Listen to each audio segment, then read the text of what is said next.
नमस्कार। आज हम विश्व की कृषि व्यवस्थाओं के बारे में अध्ययन करेंगे। विश्व की भौतिक संसाधनों और भौतिक भागों को देखते हुए विश्व में अलग अलग प्रकार की कृषि व्यवस्थाएं शुरू की गई हैं। तो उनके बारे में हम मुख्य रूप से अध्ययन करने जाएंगे। विभिन्न प्रकार की जो कृषि और उनकी जो व्यवस्थाओं के बीच में जो विषय की पहचान है, वितरण है, उनकी व्याख्या प्रस्तुत करना लंबे समय से किया जा रहा है। और हम देखते हैं कि किसी क्षेत्र है, उसका प्रदेश है, हमें समान कृषि क्रिया के गुणों से युक्त पदार्थ कार्य वहाँ की कृषि व्यवस्था है।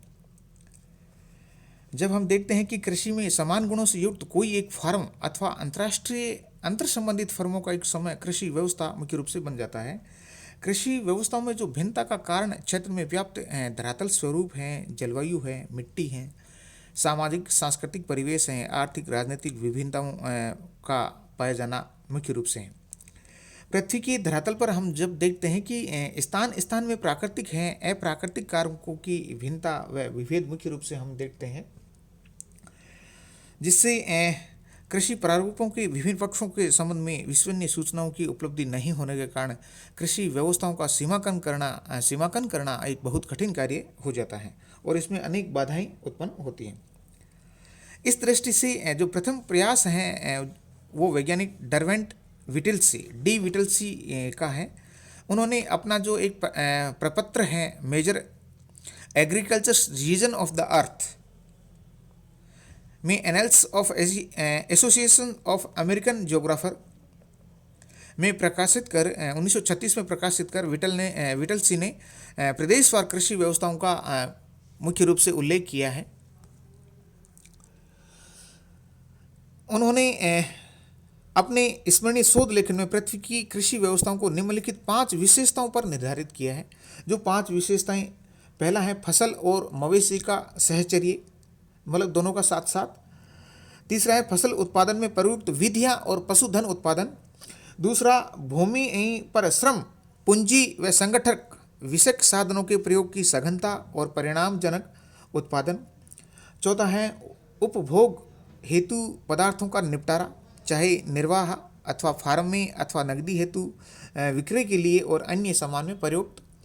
पांचवा है कृषि क्रियाओं के जमाव व सुविधाएं प्रदान हेतु विन्यास संयोजन। इस तरह उनका ये मानना है कि 5 आधारभूत कार्य स्वरूप जो होते हैं का एक अनुभवी भूगोलवेत्ता द्वारा मापन व अवलोकन किया जा सकता है, जिसके आधार पर परिणाम बोधक रूप से इनको परिभाषित करते हुए कृषि प्रदेशों की जो सीमाएं होती है इनका निर्धारण किया जा सकता है। भूमंडलीय स्तर पर यह कार्य काफ़ी कठिन होता है, क्योंकि अनेक क्षेत्रों में सूचनाएं पर्याप्त रूप से उपलब्ध नहीं होती है और वहाँ कृषि गणना रिपोर्ट भी पहुँच के बाहर होती है। इसलिए विटल्स ने अनेक उपयोगी सूचनाओं का ध्यान नहीं रखा है। उन्होंने कृषि भूमि ग्रहण, भूस्वामित्व, जोत का आकार, विखंडन, काश्तकार की धर्म की भावना, सरकार का स्वरूप और नीतियां आदि को कृषि व्यवस्थाओं के निर्धारण में स्थान नहीं दिया है। विटल्स ने भूगोलवेत्ताओं को संशोधित कर विश्व की जो कृषि व्यवस्थाओं के निर्धारण में अनेक उपयुक्त सूत्रों को भी सम्मिलित किया है। इस तरह उन्होंने विश्व की कृषि व्यवस्थाओं को 13 प्रकार से विभाजित किया है, जैसे यायावरी, पशुचारण, पशुधन संवर्धन, स्थानांतरण खेती, आद्रुप जोत, चावल प्रधान निर्वाहजनक सघन जोत, धान प्रधान विहीन निर्वाहजनक सघन जोत, व्यापारिक बागाती कृषि, भूमध्य सागरीय कृषि, व्यापारिक अनाज कृषि, व्यापारिक पशुधन और फसल कृषि, निर्वाहजनक फसल व पशुधन कृषि, व्यापारिक डेयरी फार्मिंग, विशिष्ट बागवानी आदि। इस तरह से महत्वपूर्ण उन्होंने 13 भागों में कृषि के जो कृषि को मुख्य रूप से विश्व की कृषि को विभाजित किया। आज हम मुख्य रूप से जो यायावरी पशुचारण है उसके बारे में अध्ययन करेंगे। यायावरी जो पशुचारण है ये कृषि पारिस्थितिकी व्यवस्था है जो मुख्यतः परिवार की खाना, कपड़ा, आवास और मनोरंजन की ज़रूरतों को पूरा करने के लिए की जाती है। पशुचारण का ये सरलतम रूप होता है और इसमें पशुपालक अपनी जीविका के लिए भेड़, बकरी, मवेशी, ऊंट, घोड़े, रेंडियन आदि पशुओं पर मुख्य रूप से निर्भर रहता है। पशुओं के ये समूह भिन्न भिन्न प्रदेशों में भिन्न भिन्न होते हैं। शुष्क कटिबंध में हम बात करें तो भेड़, बकरी एक सामान्य पशु है, जबकि मवेशी उष्ण एवं शुष्क मरुस्थल शुष्क जलवायु में नहीं मिलते हैं। पशुओं के लिए पानी है, चारा की उपलब्धि है, उनका किसी एक स्थान पर टिकने की अवधि निर्धारित करते हैं। एक स्थान से दूसरे स्थान को यायावरी किस दिशा में गमन करेंगे, इसका निर्णय प्राकृतिक रूप से ये पशुओं के लिए उस दिशा में उपलब्ध जल व चारा है वो इनके लिए निर्धारित करता है कि किस दिशा में आगे हमें प्रस्थान करना है। और इनका जो आवास मुख्य रूप से होता है वो तंबू है, जिसे वे अपने साथ सरलता से जहाँ चाहे वहाँ ले जा सकते हैं। इस तरह हम देखते हैं कि विश्व के शुष्क और अर्धशुष्क क्षेत्र जैसे अफ्रीका में अटलांटिक तट सागर तट से मंगोलिया के स्टेपी मैदानों तक यायावरी द्वारा 3000 वर्षों से भी अधिक पूर्व समय से मुख्य रूप से गिरे हुए हैं।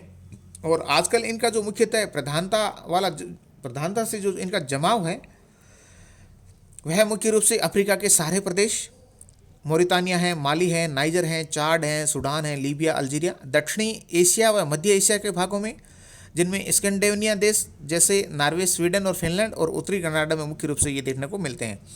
और ये सभी क्षेत्र विरल बसावट और कम जनसंख्या वाले हैं। यहाँ जल की उपलब्धि न होने के कारण ये क्षेत्र खेती के लिए अनुपयुक्त है, परंतु यहाँ के लोग पारिस्थितिक अनुकूलन कर पशुओं को चराते हैं और अपने पशुधन सहित घुमक्कड़ जीवन मुख्य रूप से व्यतीत करते हैं। स्थानीय जो घास है वह जल की खोज में इनके दल एक स्थान से दूसरे स्थान पर मुख्य रूप से स्थानांतरित होते देखे जा सकते हैं। फिर हम जैसे देखते हैं कि निम्न कोटि के चारागाह क्षेत्रों में भेड़ बकरियों के समय और अर्धशुष्क और शीतोष्ण घास के क्षेत्रों में घोड़े, खच्चर, गधे के समय सामान्य पशु के रूप में हम देखते हैं। ऊंट और याक क्रमशः मरुभूमि और पठारी क्षेत्रों के पशु हैं जो यहाँ मुख्य रूप से देखने को मिलते हैं। इसी तरह जब हम आर्कटिक प्रदेश में रेंडियर जो होता है वो महत्वपूर्ण पशु का कार्य करता है। चारागाहों के समाप्त हो जाने पर पशुपालक दल बल सहित अपने अन्यंतर नवीन चारागाहों में जा पहुंचते हैं। इस प्रकार कुछ दिनों में प्रत्येक अंतराल के पश्चात उन्हें पशुओं को सहित अपना प्रवास कर जाना पड़ता है और ऋतु परिवर्तन होते ही ये यायावर उच्च भागों से मैदानों पर और मैदानों से उच्च प्रदेशों में लंबी दूरियों के प्रवास मुख्य रूप से करते देखे जा सकते हैं। अब मैं विश्व के कुछ महत्वपूर्ण जो पशुपालक समूह हैं उनके बारे में मुख्य रूप से चर्चा करूंगा। हम देखते हैं कि मध्य एशिया के यायावर पशुपालक, दक्षिणी पश्चिमी एशिया व उत्तरी अफ्रीका के यायावर पशुपालक और टुंड्रा प्रदेश के जो यायावर पशुपालक हैं वो मुख्य रूप से महत्वपूर्ण भूमिका निभाते हैं और विश्व में एक अपना अलग स्थान रखते हैं। सबसे पहले मैं मध्य एशिया के जो यायावर पशुपालक हैं उनके बारे में चर्चा करता हूँ। मध्य एशिया में Mongolia, Tibet, Sikiang, Turkmenistan, Kazakhstan, Uzbekistan, Kyrgyz के स्टेपी क्षेत्रों में यायावरी पशुचारण मुख्य रूप से प्रचलित हैं और ये यायावर समूहों के ये परंपरागत क्षेत्र हैं। यहाँ के कजाक हैं, किर्गिज हैं, मंगोल प्रधान पशुचारकों में गिने जाते हैं और ये चारे और पानी की तलाश में पहाड़ियों के पदतल, उच्च घाटियाँ, पहाड़ों के मध्य बेसिनों में मुख्य रूप से घूमते फिरते रहते हैं। मध्य एशिया में वर्षा की कमी और अनिश्चितता और सिंचाई की सुविधा न होने के कारण फसलों का सफलतापूर्वक उपजाना संभव नहीं है, इसलिए यहाँ खेती करना लाभ का सौदा नहीं है। यहाँ जो जलवायु है, मिट्टी, घास आदि भी अत्यंत विभिन्न कोटि की है और परिणामतः यहाँ पशुदल सहित घास के प्रदेशों से मुख्य रूप से जुड़े हुए रहते हैं। दूसरा जो है दक्षिणी पश्चिमी एशिया व उत्तरी अफ्रीका के यायावर पशुपालक हैं। इनको हम देखते हैं तो ये मुख्य रूप से Iraq, Iran, Syria, Jordan, Saudi Arabia, संयुक्त अरब अमीरात, यूएई, तुर्की, अनातोलिया का पठार, सूडान, सहारा मरुस्थल के अर्धशुष्क सीमांत क्षेत्र और पूर्वी अफ्रीका के उच्च भाग इसमें मुख्य रूप से सम्मिलित हैं। यह प्रदेश कम वर्षा वाला है और यहाँ अनेक भागों में 25 सेंटीमीटर से 10 25 सेंटीमीटर से भी कम औसत वर्षा होती है।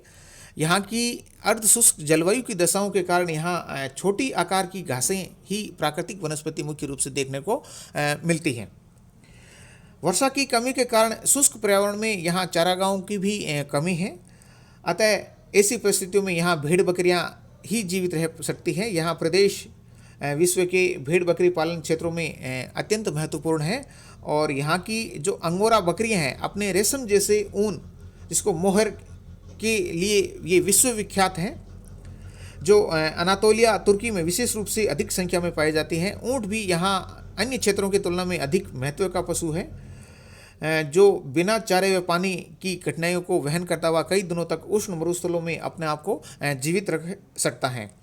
पूर्वी मध्य अफ्रीका के उच्च क्षेत्रों में जैसे मसाई जनजाति के पशुपालक हैं, ये अपने भेड़ बकरियों को समूह के लिए यहाँ की छोटी छोटी घास के सवाना चारागाहों की घाटियों में शीतकाल में घूमते फिरते हैं और ग्रीष्म काल में ये पहाड़ों व उच्च पठारों पर लंबी घास वाले क्षेत्रों में प्रवास कर जाते हैं। अब मैं बात करता हूँ टुंड्रा प्रदेश के यायावर पशुपालकों की। तो टुंड्रा प्रदेश की दक्षिणी सीमा के क्षेत्रों में हम देखते हैं कि लेप्स, याकूत और एस्किमो जैसे प्रमुख यायावर पशुपालक हैं। इन पशुपालकों का जनजीवन खाद्य पूर्ति आदि रेंडियर पशु पर आधारित है। नॉर्वे, स्वीडन, रूस, फिनलैंड देशों में इन पशुपालकों की संख्या महत्वशाली है। ग्रीष्म काल में कम व छोटी अवधि में ये लोग पहाड़ी भागों में उत्पन्न घास के क्षेत्रों में जा पहुंचते हैं और सर्दियां आरंभ होने से पहले अपने पशु दल बल सहित दक्षिण के नुकीली पत्तियों वाले वृक्षों के क्षेत्रों में मुख्य रूप से उतर जाते हैं और यहाँ उन्हें पशुओं के लिए चारा मिलता रहता है। टुंड्रा की जो कष्टप्रद हिमयुक्त शीत जलवायु से भी ये इनको बचाव यहाँ मिलता है। ये चारा प्राप्त करने के लिए और भूख से मरने से बचने के लिए अनेक बार अंतर्राष्ट्रीय सीमाओं को भी लांघ देते हैं और नॉर्वे, स्वीडन, रूस और फिनलैंड की लेप्स जाति के पशुपालकों के लिए विशेष अंतर्राष्ट्रीय कानून बने हैं, जिनके अनुसार इन्हें चारा खाद्य पदार्थों की कमी के अवसर पर एक देश से दूसरे देश की सीमा पार कर जाने की अनुमति मुख्य रूप से दी गई है। इस तरह हम देखते हैं कि वर्तमान शताब्दी में जो यायावर पशुपालकों के जनजीवन शैली में बहुत परिवर्तन हमें देखने को मिलता है। पशुधन संवर्धन शुष्क प्रदेशों में पसर जाने से समुदायों का जो स्थिर जनजीवन व्यतीत करने के लिए विवश हो जाना पड़ता है। फिर हम देखते हैं कि समाजवादी देशों में जहां सामुदायिक और राजकीय फार्मों से यायावरों के घास के प्राकृतिक क्षेत्रों पर अतिक्रमण कर लिया गया है, घुमड़कड़ पशुपालकों का जीवन मुख्य रूप से इनसे प्रभावित होता है और अर्ध शुष्क क्षेत्रों में स्थानबद्धकरण आरंभ हो गए, जहां वहां की संबंधित सरकारों ने यायावरों के चारागाह क्षेत्रों को अधिक मात्रा में कृषि के अधीन लाने की योजनाएं बनाई हैं। इससे मुख्य रूप से यह तात्पर्य यह है कि यायावर पशुपालकों की जनसंख्या घटती जा रही है और उनके क्षेत्र सिकुड़ते जा रहे हैं। ऐसा प्रतीत होता है कि सही अर्थों में वाले यायावर समूह के कुछ ही क्षेत्र अलग अलग वीरान स्थलों पर छोटी छोटी संचयिकाओं में जीवित रह सकेंगे। धन्यवाद।